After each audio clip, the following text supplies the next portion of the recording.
Welcome to Saga Roll. We play tabletop games, and today we're playing Vampire the Masquerade, Dark Shoals, a Sabbat, Chronicle, and well, we are playing bad guys, and parental discretion advised. If you find that something's bad and whatever, well, leave and stuff, and don't feel guilty. Well, anyway, take us away, storyteller. All right. So last time, we had all gathered together at the Hotel Montelione in the specialty lounge for Elysium being called that evening. Dr. Isaacs and Jules had managed to arrive a little bit, maybe slightly more than fashionably early, and encountered a scene of several individuals not quite lounging about, but the majority of them in quiet discussion, and a singular individual at the unique carousel bar, observing the entrance. Jules, what do you recall about our last encounter? They were pretty friendly, especially the Toreador. Mm-hmm. She took a particular interest in you. Do you remember her name? I'm sure that Jules does, but I, the player, do not. I've got it for you. She introduced herself as Gabriella and said that you could call her that, and she would like to start out as friends. That's right. And of course, Jules was like, "Oh, sure, whatever."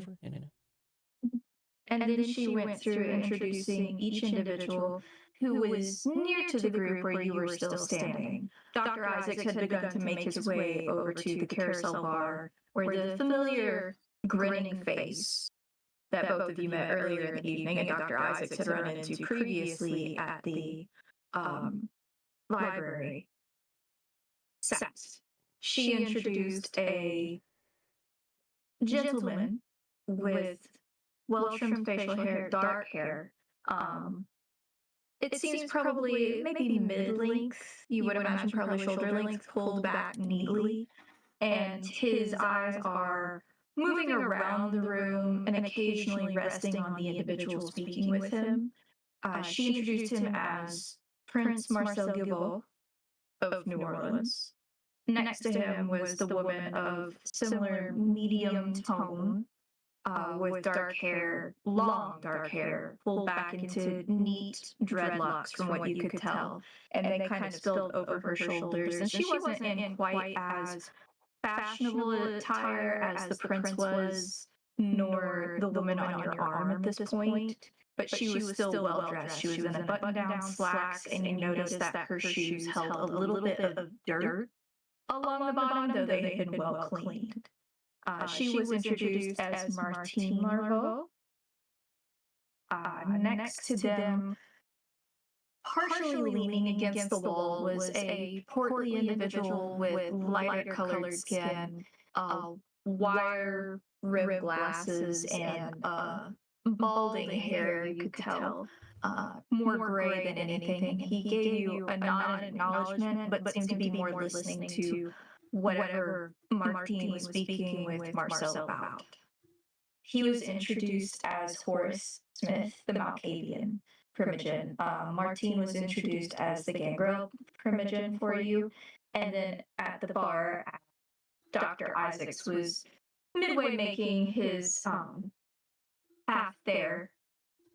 Valentine Lejeune was introduced as the Tremere Primogen. That was the individual that you were familiar with.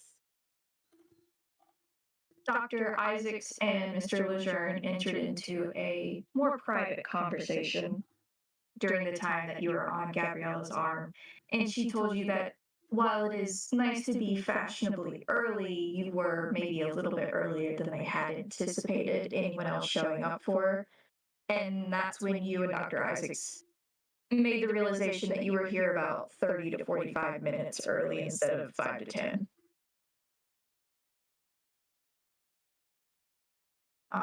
Dr. Isaac's conversation in the interim with Mr. Valentine Lejeune took a little bit of a turn Do you remember what you discussed towards the end of your conversation, Dr. Isaacs? Yeah. What was that?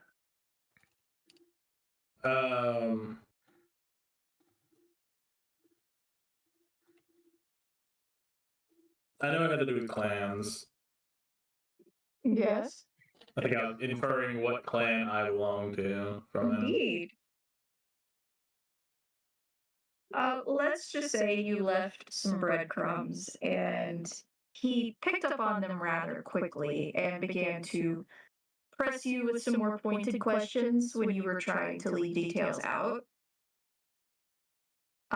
In the end, you ended up showing him briefly how you were able to adjust your physical form by manipulating one of your fingers and then returning it. And he said something quite specific. Do you recall what it was? Don't do that ever again. Something like No. No. He said they're going to love you. And you had a little bit of an awkward smile in response, and he went, "Oh no, that is not a good thing." And then we turned the page back over to Jules as our faithful crew of Peter and Frank were on their way towards the hotel. So Jules will conduct your conversation, and then roughly that's when the others will arrive. Along with Hank and Josephine, and a few other faces shortly behind them. Well, I would like to be very close friends, but I, still kind of new at this, so sure. Of course, of course. And I understand that it can be a bit disconcerting, especially depending how long you've had your new legs under you. Josephine, I'm sure, will talk more in depth about it, but she did mention that her new turn had kind of bumped into a few wayward souls within the city, and that's why we decided to set up tonight so we can meet all of you. See, we've had a little bit of concern going on, and I think we could use a new, fresh face like yours around. Oh, I look forward to it, and yeah, be of service and all. Mm-hmm. Would you like to take a seat? Would you like a drink? Sure. Any way or in particular to sit? You're welcome to sit. She kind of glances at the group with the prince and considers it. Suppose we could sit nearby, or we could take a seat at the bar until Elysium is officially called into order. Sure. I would like to go to the bar, I guess. Do we drink normal drinks or what we drink? Whatever you would like. So when Elysium is in effect, both are typically provided. It would be polite to make sure that you're not parched before you arrive for our normal type of imbibement, but generally a good host will provide both. Oh, okay. And she'll walk you over to the carousel bar and take a seat next to you. She'll let her be guided and then take a seat and then order she'll try to look at see what she's gonna order for herself. She actually orders a dry martini.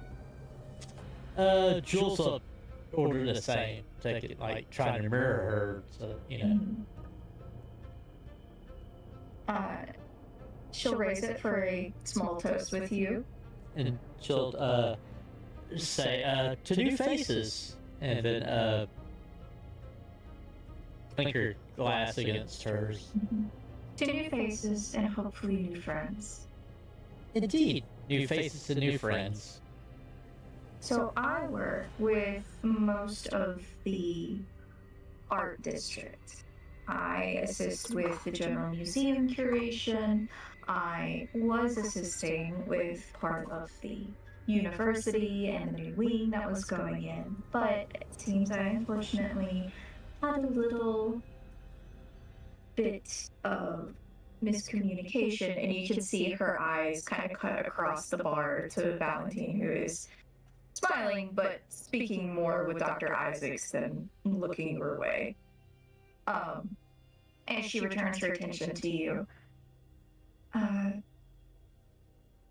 Is there anything you'd like to know about us? I can answer a few questions, surface things, to give you an idea. What usually happens at your first Elysium? Well, that is a good question. Typically, you're presented by your sire, the one who would have made you. Beforehand, they would have requested permission to sire, so permission to have you created. And then they would take, not necessarily ownership of you, but it's kind of like that, wherein as you take your fledgling steps, think of it like a parent and a child. Anything that you do incorrectly, or if you acted out for some reason against the city's rules, then it would fall into them to punish you, but also somewhat take the punishment for you, because they're intended to keep an eye on you and help guide you and help you grow. I see. So it's like coming out formally if you've ever had a debutante situation. I'm not certain if you're familiar with that, but your fashion makes me think that you are. Yeah, yes, I am. She'll correct herself when she said yeah, but yes, indeed. So it's basically just like that. Okay, I understand. You're being socially presented, and then you're meeting the main faces of the city, or those that are present at the time. Tonight we won't have all of the Primogen within the city. There are quite a number of them, though I do feel we will have more than we currently do. I know Josephine is joining us, but she had to attend to something. And I'm quite surprised that we have our here at the bar with us, but it's a pleasant surprise nonetheless. It's difficult to Tremere away from their dusty old books. I see, so they're very into good books, I see.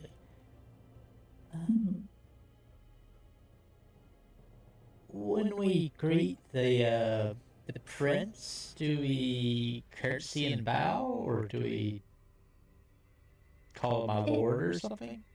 It depends on the prince that you're going to greet. With Prince Marcel, you could curtsy. I wouldn't say you need to grovel or anything, and you would typically refer to them as prince formally, and that's a uniform title. It goes for anyone currently in power of the city with our structure.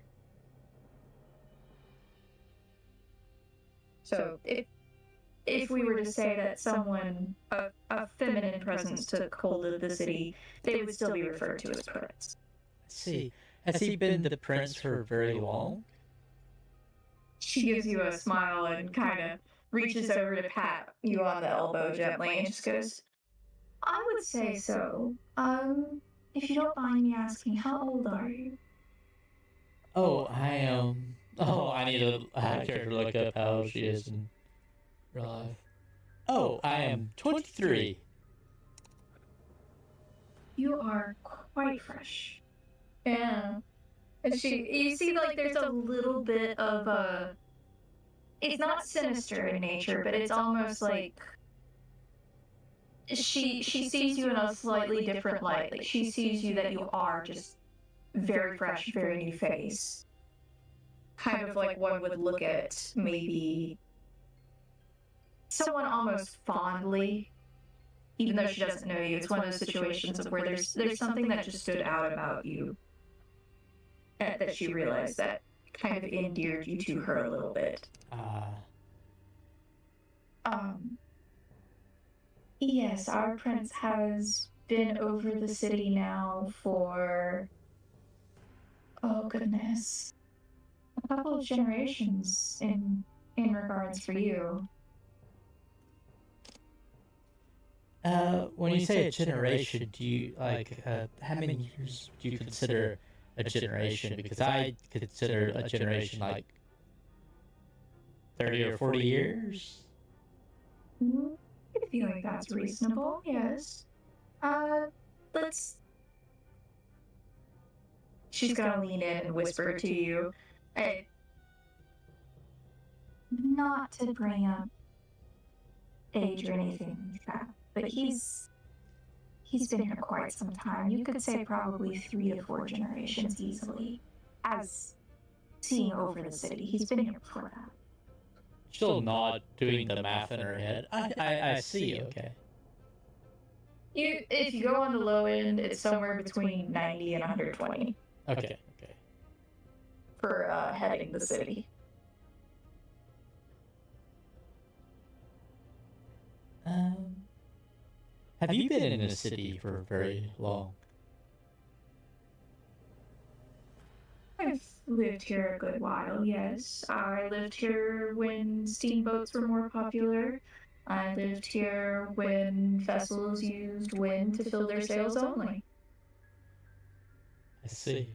Okay, sure. I so want to ask like who their favorite president was, but that's out of character. I know what character would ask though. Okay. I see. So after we meet the prince, they are presented. Then we just go about our business. Well, we conduct Elysium, and then it's in session for. If the prince has time for the evening, then Elysium remains open for several hours, and it becomes more of a social event once all items are addressed at the start.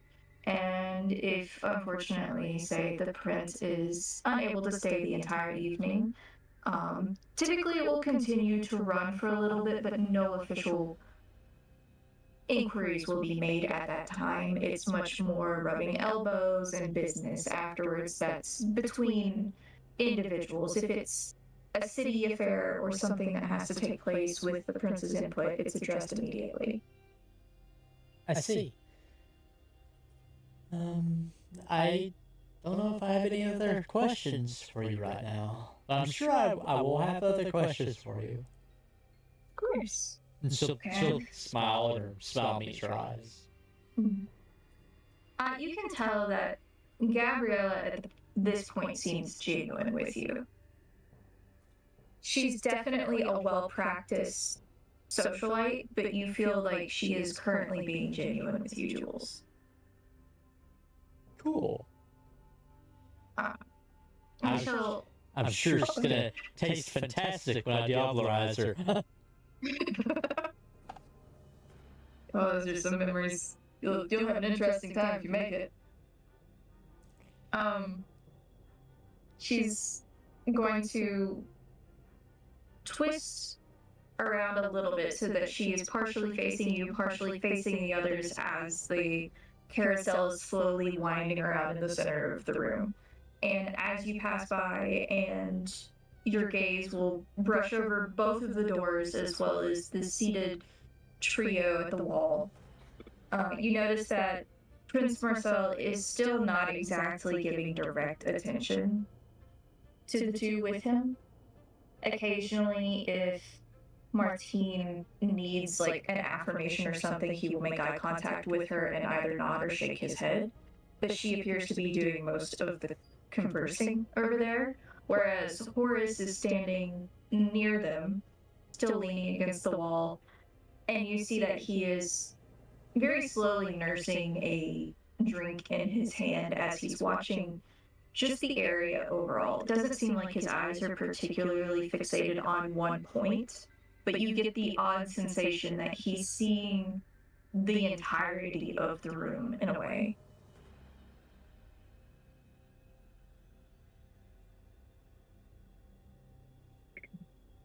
Jules will take notice. Can Jules see Dr. Isaacs? Oh yes. He and Valentine are across the way from you. You think that she might have picked these seats specifically because she could make direct eye contact with Valentine. It seems as though he's trying to avoid it as politely as possible with her without making it too obvious. Jules will kind of chill, waiting, making small talk with her whenever she, asking some different questions, like idle chit chat, waiting for the other two to arrive and for Elysium to start. She will give you the name of her tailor, who has a shop just off of Jackson Square, down one of the small alleys, not one you can drive down. She'll reiterate, it's one of the original streets, so it's pretty narrow. You'd have to walk through it, and there's a couple of smaller shops. A few of them are kind of between owners right now. I'm sure she would be happy to have more clientele, especially with a young lady yourself, as well dressed as you are. Oh, thank you. What's her name again?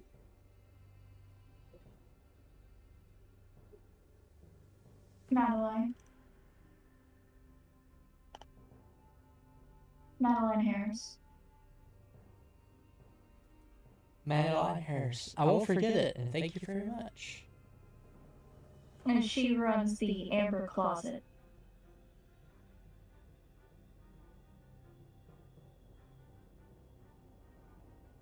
That's such a lovely name for a store.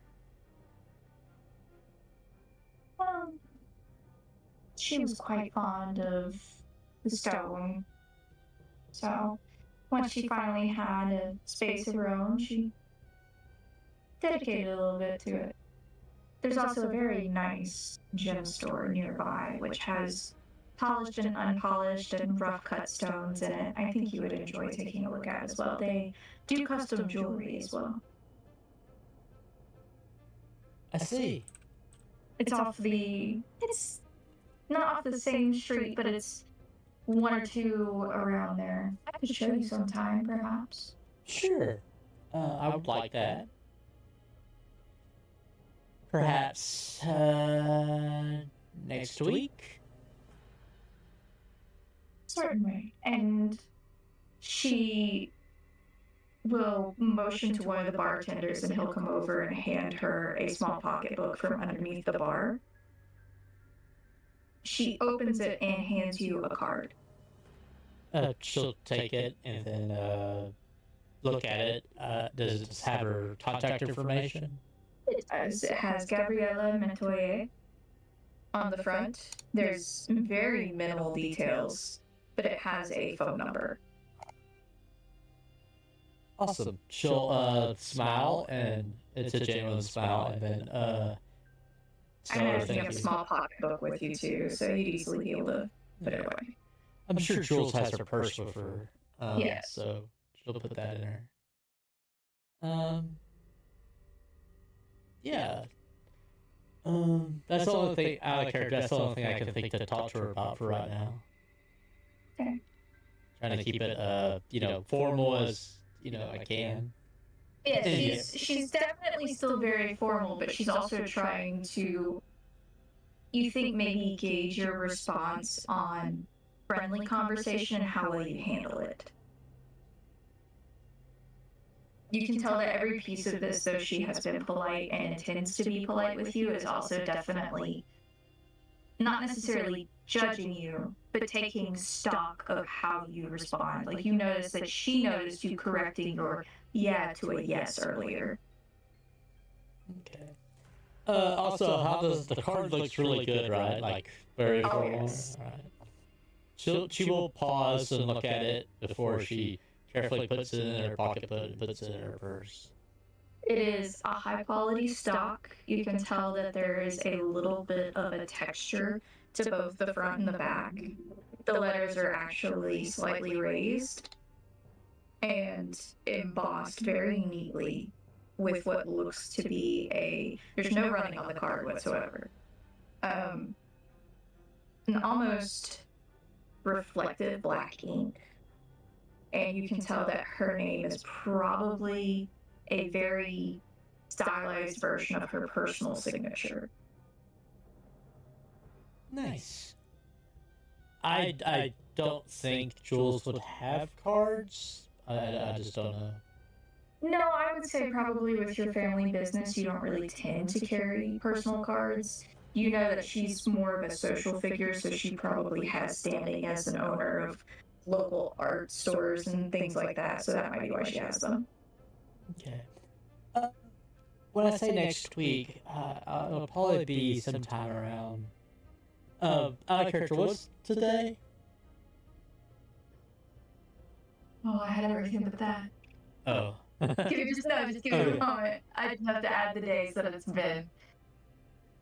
I think the last day I told you was a Thursday. I think it's been. I want to say it's been 2 days. So I want to say it's a Saturday evening. So I'll give you a call perhaps on Tuesday. That's okay. Oh yes, yes. Weekends I'm usually fairly busy. Weeknights are a bit better. Tuesdays are a little quiet, so that would work. Excellent. I'll give you a call Tuesday night. I look forward to it. If I don't answer, please do not mind my assistant. She will be awaiting your call. I will let her know to anticipate it. Her name is Prudence. I see. So, if unfortunately you do not catch me on the first ring, I will be available shortly thereafter. Excellent. I would say within 10 to 15 minutes I would be available. Oh, no rush at all. I understand that we all are busy, especially since you are a premature. That is the word, yes. But I've invited you specifically to make these plans, so I would be making you a priority if I hear from you. Oh, excellent, excellent. Well, I will do everything in my power to make the call Tuesday. I'm just gonna give you a smile and raise her drink and take a sip of it as the bartender places her purse back underneath where it's safe for the time being. Not necessarily that you think anything would happen, considering the few people here, but it seems to be much more of a attending to social norms type of situation for her. Okay. With that, we will jump to our two wayward gentlemen, quickly hot-footing it towards the Hotel Monteleon, wanting to be at least 10 minutes early. Frank and Peter. You two arrive at the front. There is a bellhop outside, and he greets you. Good evening, gentlemen. Hi. We're coming in. Very well. Have a good evening, sir. And he opens the door for both of you. Cheers. As you step into the main entryway, it's very lavish, and off to your right, you notice that there's a sign tucked neatly next to the wall that says Carousel Lounge. The golden lettering on the door itself is faintly illuminated from the back, as you can tell there are people within. And it looks like the door is open and currently unattended. Shall we? Guess that's us. I'll hold the door open for you. Okay. Very kind. So dry. The both of you enter. As you open the door, Frank, you notice the lavish interior. The walls are lined with a very plush, like almost overstuffed, velvet-covered lounge seating that seems to be a continuous sofa almost, without dividing arms around the wall.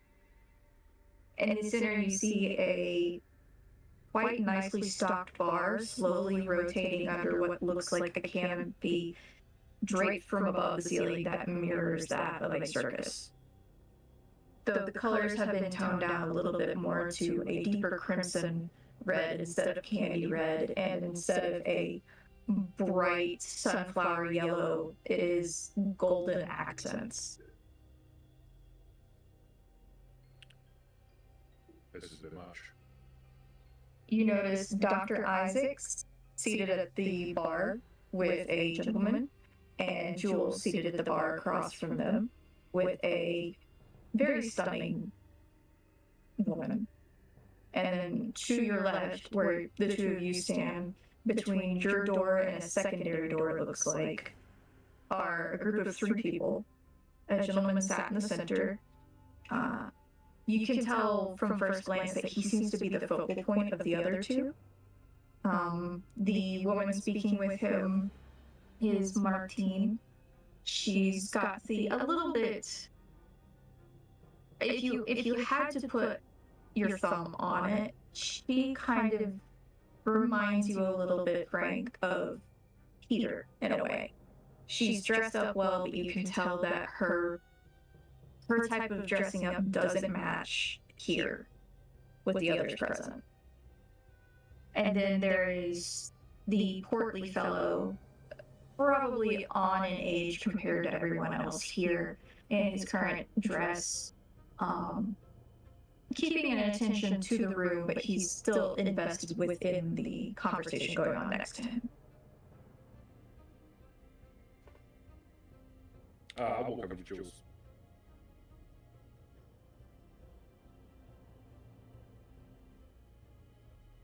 All right, love. Well, hey.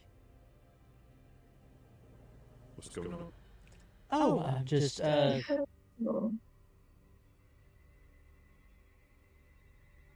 what? I'm just, meeting, Gabriella, this is Frank, Gabriella. She holds out her hand towards you, Frank. All right, I'll grab hold of her hand and give it a shake. She definitely held it out in the manner for you to kiss it, but when you give her a handshake, she'll reciprocate, but she doesn't. She kind of glances at Jules, but doesn't say anything, and then it's a pleasure to meet you. Frank. I'm Gabriella. I'm the Toreador Primogen. This is Pete. And she'll hold out her hand to you, Peter, as well. I do another sort of manly handshake, not gripping too hard, but It's nice to meet you. I'm Gabriella. yeah, you too. Are you? I imagine you're some of the friends Jules may have mentioned. Yeah, we're really good friends. Where's Hank? He is not present currently. I should look at my wrist where I don't have a watch. I will watch it. Listening with you? No. Me and Pete stayed in the cafe. Oh. Hank hadn't shown up all evening so far. And we definitely didn't go anywhere else. Jules was kind of squint at him and be like, okay. Gabriella seems curious about the exchange going on. I'm not certain, but maybe he's with Josephine? I recognize the name. Oh. Yeah, she's nice. She's very nice. And probably with her, yeah. Yes. Gabriella's going to smile at you, Jules, for that. Did she introduce herself as a Toreador, Primogen? Or did someone say she was Toreador? Yeah, she did. She introduced herself as such. Then I will say, what's Toreador then? We are... Well, really, we're all family. We're all through the same blood at some point, but we're the group that likes to focus on the beauty in things, the beauty in people, art. We extol the virtues of self-expression. I make things. Do you? I would be interested to see some of your work. I think the only work I've done in this city is at Hank's place. Huh. I built him a shower. Oh, a practical hand. Sometimes. There can be beauty in that too. Do you do much construction work or renovation?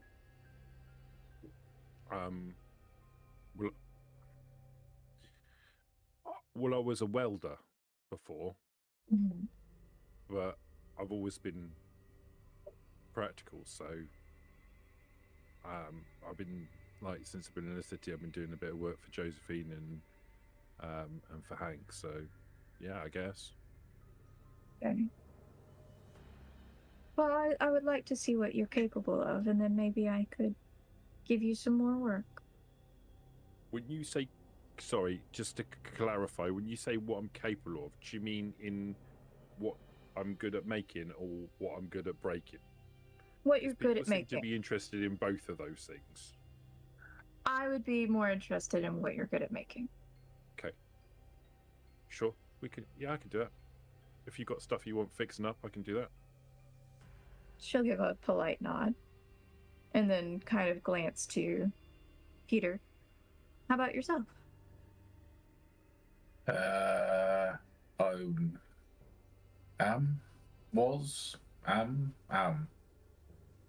local police officer. Oh, interesting.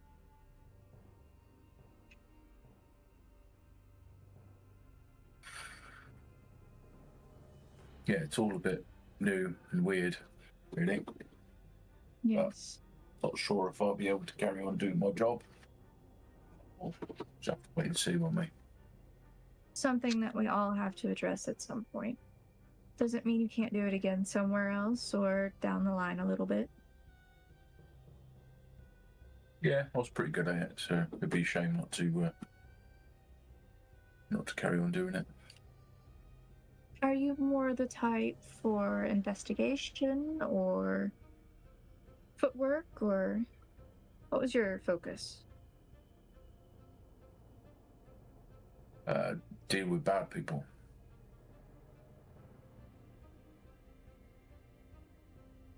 Keeping people safe, making sure the bad people can't hurt good people. That was my job. She's going to nod and not press it further. About that time, you hear the door open again. And in steps Josephine and Hank. Hank, would you like to describe your current suit?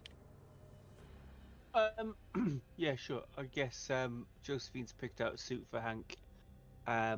It is a smart black suit, white shirt, black tie. It is a nice fit. It's obviously custom made because it's not off the shelf for Hank, because that wouldn't work. So yeah, nice smart suit, well polished shoes. Hank looks fairly comfortable wearing it. Doesn't feel like he's out of place. He feels fairly comfortable, fairly happy, fairly smart. Josephine has paired a surprisingly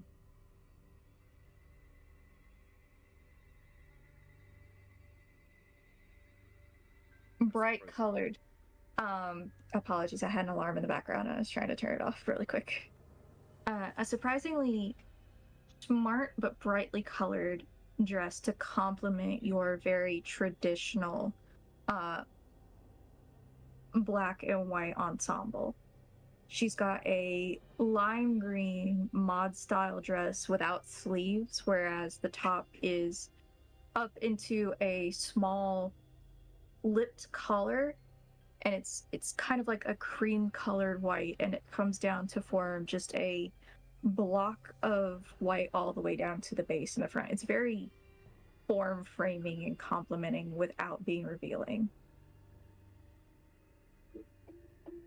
And as the two of you step in, she's going to give you a smile and nod. It's a little bit of silent encouragement, and lean in to tell you. I just saw the wave from the bar. Yeah. And she's going to lean in to tell you, I'm going to go mingle and get the introduction set up. Feel free to gather and discuss amongst yourselves. I need to speak with you before the evening ends. We can do that back at the bar. Yeah, of course, no problem at all. Just give me a shout if you need me for anything. And she's... Sorry, go on, Toasty. No, please continue. I will wander over to the bar where Frank is. Right, and she excuses herself and joins the three that are currently conversing with the prince. Hello. What? She looks alright, didn't she? Yeah. Mm-hmm. What's going on? Oh. We're speaking to... Was it Madeline? Gabriella. Gabriella. We're speaking to Gabriella. Cool. You are very familiar with Gabriella, as she has been near the club a few times, and even in the club several times before. This is the individual that you and the others, you know specifically, were warned to avoid before you were introduced. Yeah. This is Gabriella Metoyer, and she will hold out her hand towards you, Hank, with a polite but familiar smile. I will. Is the hand a shake or a kiss? Is it what? It's what a kiss. Okay. I will take the hand, kiss it. I will. Lovely to see you again. We missed you at the club. She is practically beaming at you. You could tell maybe she hasn't had the exact same greeting reciprocated as she anticipated until now. Were we supposed to do that? I go around kissing random women. No, exactly. Married. Weird, isn't it? Okay. I am gonna just make very polite conversation about the club and say, obviously, I'm sure Josephine would love to. Excuse me, would love to arrange something together, but obviously I can't speak for her. It's not my place. But always be delighted to see her at the club. And you feel like you escape the hooks of a very large cat as you manage to slowly disentangle yourself with pleasantries from the conversation. So that was Jules, Frank, and Shitdog all there, yeah? Yeah, and then glancing around, you can see Okay, guys. You can see Dr. Isaacs sitting across the carousel bar next to a gentleman that you've seen before, but you aren't particularly familiar with. You would have seen him in passing at the club. Okay, I'll have a wander over, see how the boss is doing.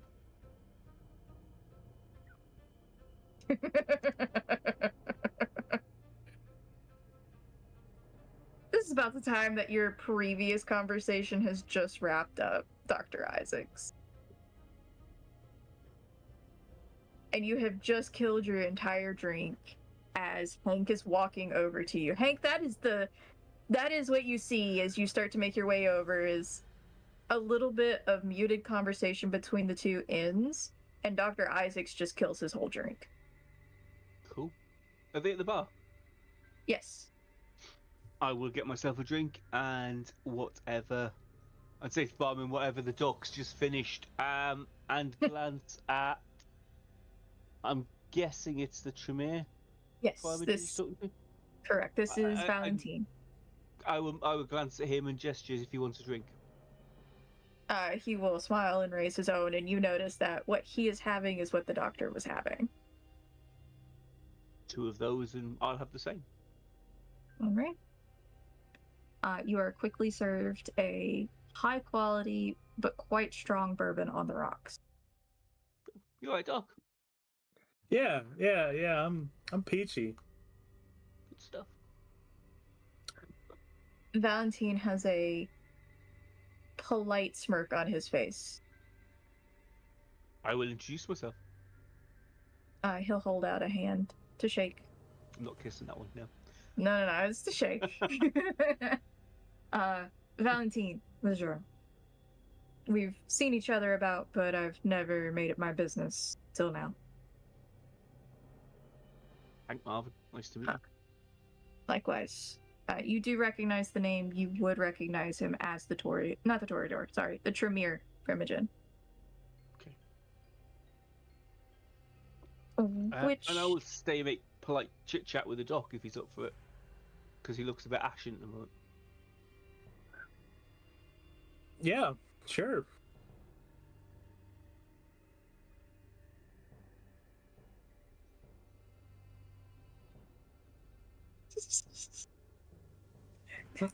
Okay. Can you...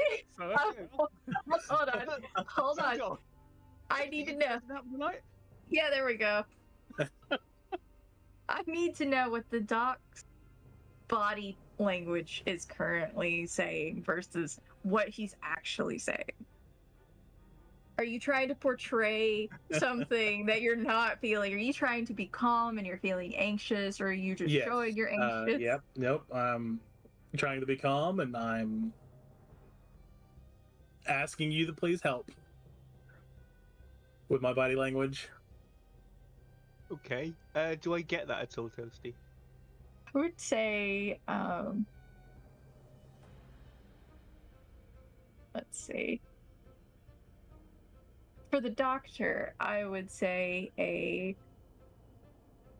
charisma, composure. You can set it at 1. We're just seeing how well you read each other.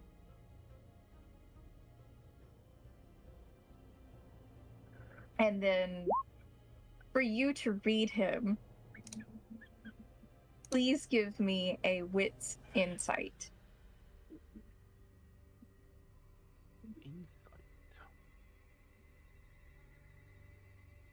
Is there such a thing as insight? Yeah, there is.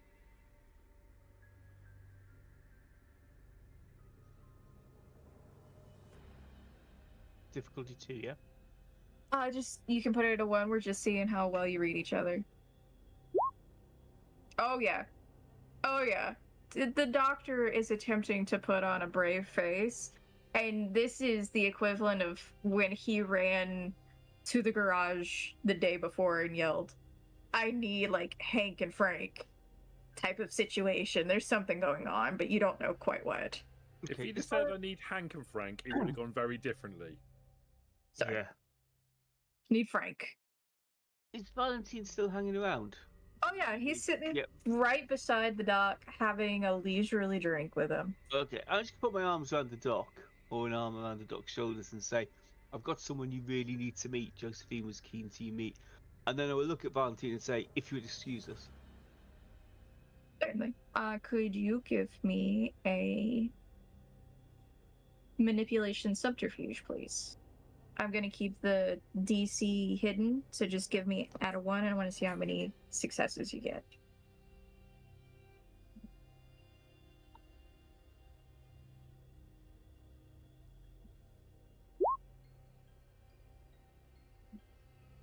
Successes.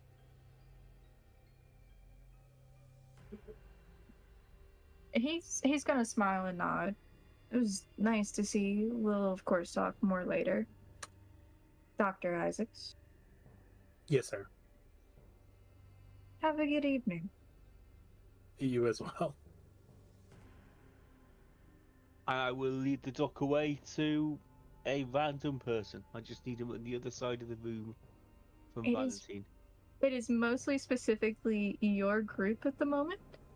As you lead him away, you do notice the far door has what looks like the back outline of a gentleman standing outside of it, probably keeping an eye on it and not letting other people in out from the main entrance. Okay. I walk towards Josephine. I'm not going to Josephine because I know she's busy. Right. It takes me away from Valentine as if we're walking towards her, and then we'll see she's busy and detour back to the rest of the group. But I will give him a friendly, if slightly shoulder breaking squeeze and say, "What's up, Doc? You seem a little bit off."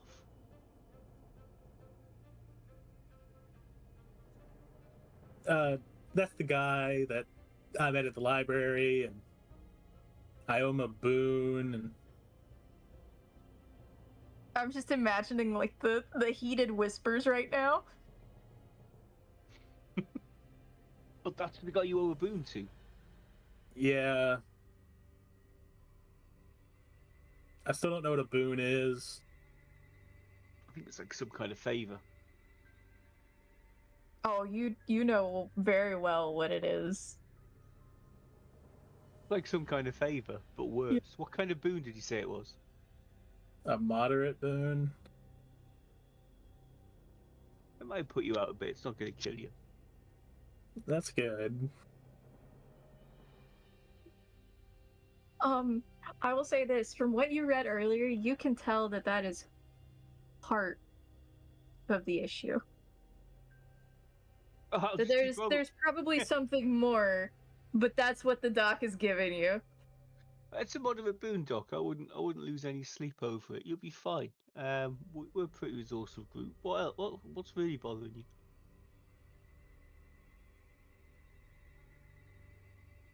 I showed him the finger thing. Okay. Thank you. You know, Tremere.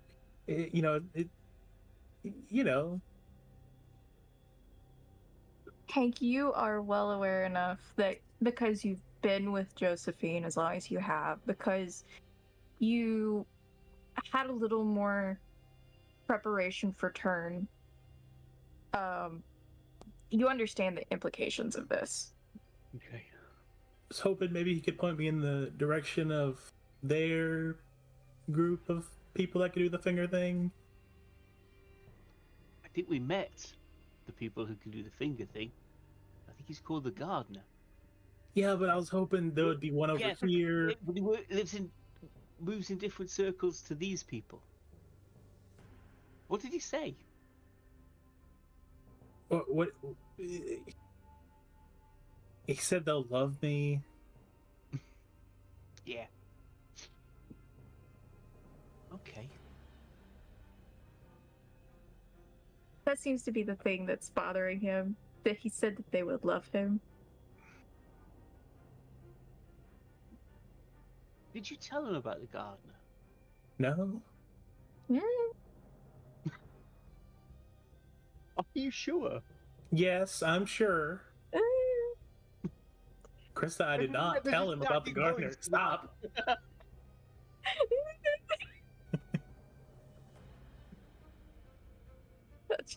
I'm just letting you know what's in the back of Dr. Isaac's mind with what you rolled. Right. You sure?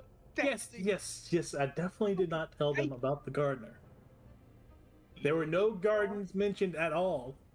I can imagine you walking over to our group and I'll be right in the middle of a conversation. And then we met the gardener and we went and stayed with him for a bit and he taught us all about being in the Sabbat.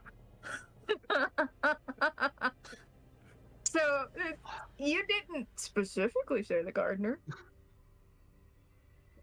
Did you mention your sire? Did you say you knew who your sire was? No. Every time you talk, a little voice goes off in the back of my head. It's amazing. Toasty, I'm being bullied if I right now about subconscious. overstep- If I overstep, just say I wouldn't know that. But I'm gonna say I think your best bet is to say you've run away from a cruel master and are looking to join the Camarilla to escape the horrors you've seen. Yeah? That I would But- say but you Hank- feel like that's a reasonable thing. But Hank, you missed it. We came up with this whole plan about how we all met and that kind of thing. Where were you earlier? the den. Oh yeah, I forgot all about that. so what was this plan about how we all met?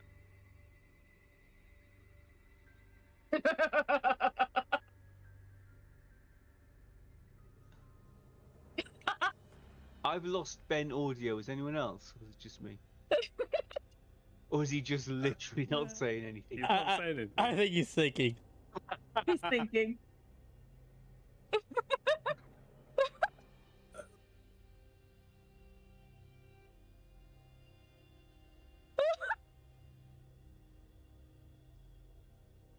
Okay. So you and Jules knew each other beforehand because the club and all that kind of stuff, and then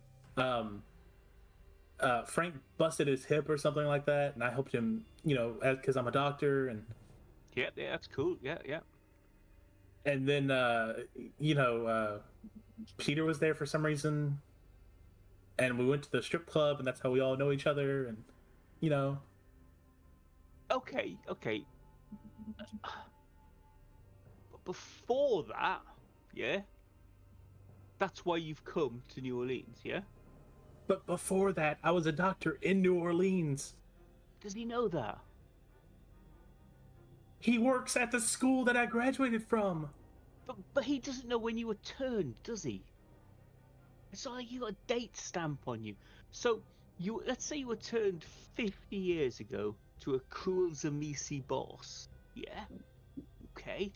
And you've managed to escape to New Orleans to start a new life, and you heal his hip, come to the strip club, meet a shit dog, yeah? That's... And now you want a life in the Camarilla away from all of them horrible Sabbat people. They have things like my birth certificate at the college. But you only told him tonight.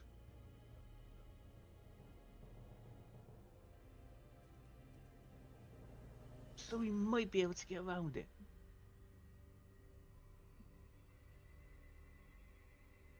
Okay. Go and talk to the rest of the group.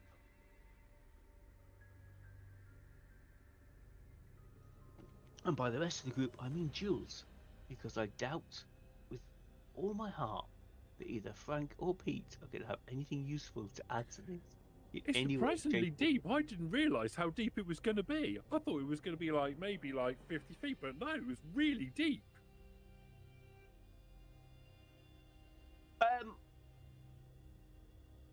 Is Gabrielle still hanging around Jules? Oh yeah. Oh yeah. Okay. And if anything, she's trying to draw Peter and Frank into further conversation with them. I'm talking to her. If she wants not. to hear talking, I'll talk. What I'm scared of. And is Josephine deep in conversation with the prince? They seem to be. Excuse me. When you look over to check that, you notice that Martine has actually stopped conversing with the prince, and he is actively speaking with Josephine, but they don't seem entrenched in conversation. It seems much more like they're affirming things that may have already been said between them about how tonight's gonna go. So if I approach Josephine with the dock and look for her body language, am I getting a "not now, I'm busy" or a "how can I help you"? You're getting a "wait 5 minutes, I'll come find you." Okay.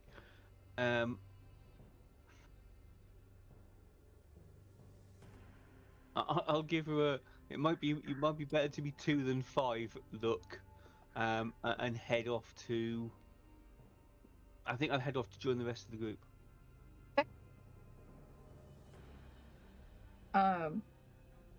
Gabriella is currently trying to extol the beauty of the French Quarter to everyone present, and she's also inquiring if any of you have recently taken interest in some of maybe art exhibits that have started to show up around the city, or if there are a couple of other things that might catch your interest. She's got a few connections here and there, so if you were maybe interested in, of course there's nothing wrong with the 500 Club, but if you were interested in maybe expanding your sites around the city, if you hadn't already looked around, depending on how tonight goes, very much the, oh, if you're interested, let me know. If it goes well, maybe I could show you around type of situation. And with that, we'll wrap up for the evening.